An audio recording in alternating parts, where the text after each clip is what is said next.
पूर्व मुख्यमंत्री और नेता प्रतिपक्ष भूपेंद्र सिंह हुड्डा ने आज चंडीगढ़ स्थित आवास पर कांग्रेस विधायक दल की बैठक ली। बैठक में विधानसभा के बजट सत्र में उठाए जाने वाले मुद्दों को लेकर चर्चा की गई।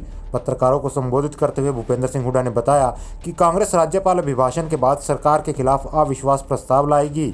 एपीएमसी एक्ट में संशोधन कर उसमें किसान के लिए एमएसपी की गारंटी का प्रावधान जोड़ने के लिए कांग्रेस की ओर से एक प्राइवेट मेंबर बिल भी इसी सत्र में लाया जाएगा। आज को सेशन है तो पहले दिन गवर्नर एड्रेस के बाद ऑब्चुरी के बाद हम अपना जो है अविश्वास प्रस्ताव रखेंगे और एडमिट होने के बाद जो स्पीकर साहब टाइम देंगे उस पर डिस्कशन। किसानों की जो परिस्थिति है, किसानों के लिए जो प्रस्ताव वो रेजोल्यूशन लेके आएंगे और एपीएमसी में जो है वो amendment member bill. Bhupendra Hooda ने कहा कि आज प्रदेश की जनता के सामने समस्याओं और विपक्ष के पास मुद्दों का अंबार लगा हुआ है, क्योंकि सरकार हर मोर्चे पर विफल साबित हुई है। मौजूदा सरकार में सिर्फ घोटाले हो रहे हैं, कोई काम नहीं हो रहा। कांग्रेस की ओर से शराब और रजिस्ट्री घोटाले पर चर्चा के लिए ध्यानाकर्षण प्रस्ताव लाया जाएगा।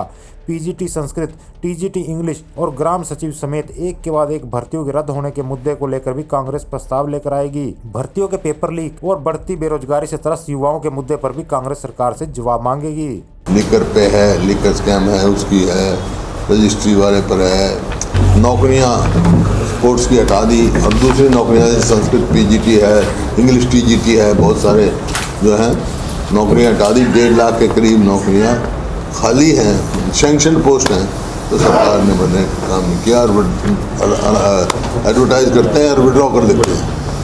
भूपेंद्र हुड्डा ने कहा कि केवल इतना ही नहीं, हरियाणा डोमिसाइल के नियमों और खेल नीति में किए गए बदलाव पर भी कांग्रेस अपना विरोध दर्ज करवाएगी, क्योंकि डोमिसाइल के नियमों में फेरबदल से प्रदेश की नौकरियों में अन्य राज्यों के लोगों की भागीदारी बढ़ेगी और हरियाणा की आरक्षित श्रेणियों एससी और बीसी को नौकरी मिलना मुश्किल हो जाएगा। जिस तरह से एसडीओ भर्ती में सामान्य श्रेणी के स्थानीय युवाओं को दरकिनार कर अन्य राज्य के युवाओं को तरजीह दी गई, उस तरह डोमिसाइल नियमों में बदलाव के बाद एससी और बीसी श्रेणी के साथ किया जाएगा। इसी तरह खेल नीति में बदलाव से प्रदेश का नाम रोशन करने वाले खिलाड़ियों का हौसला टूटेगा। नई नीति में पैरा ओलंपिक समेत सभी खिलाड़ियों के हितों की अनदेखी की गई है। ये जो रिजर्वेशन डोमिसाइल रिजर्वेशन पे इफेक्ट करेगी जो एससी बीसी को, जो डोमिसाइल 15 साल से 5 साल कर दिया है, 5 साल कर दिया है वो है। इसी तरह जो टेस्ट लेते हैं पेपर लीक हो जाते हैं, टेस्ट होते हैं पेपर लीक हो जाते हैं, कॉन्ट्रैक्ट और आउटसोर्स कर देता है। और स्पोर्ट्स पॉलिसी पे जो इन्होंने किया, मुख्य तौर पे ये जो कानून व्यवस्था है। पत्रकारों से बातचीत में भूपेंद्र सिंह हुड्डा ने एक बार फिर सरकार से किसान आंदोलन का जल्द समाधान निकालने की मांग की। उन्होंने कहा कि आंदोलन को 3 महीने पूरे होने वाले हैं, सरकार को अब किसानों की मांगें मानने में देरी नहीं करनी चाहिए। साथ ही उन्होंने किसानों से भी अपील की कि वो अपनी फसलों को किसी तरह का नुकसान ना पहुँचाएं। अब समय आ गया, बहुत लंबा आंदोलन चल गया, केंद्र सरकार को 2 कदम आगे चल के अब बात करनी चाहिए किसानों से।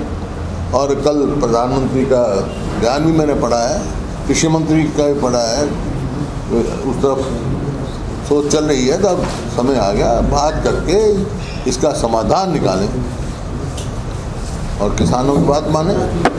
आज ये अन्नदाता इतने दिन से बैठा है सड़कों पर, अपना काम छोड़े बैठा है और जो फैसला करें उनकी बात माने ताकि वो अपने काम पे लौटें, अपने घरों में लौटें। अब मेरा किसान भाइयों से भी एक निवेदन है, कल मैं देख रहा था, खबर आई थी, अपनी खेती को उलट रहे हैं, ऐसा काम ना करें। ये देश के हित में नहीं है, किसान के हित में भी नहीं।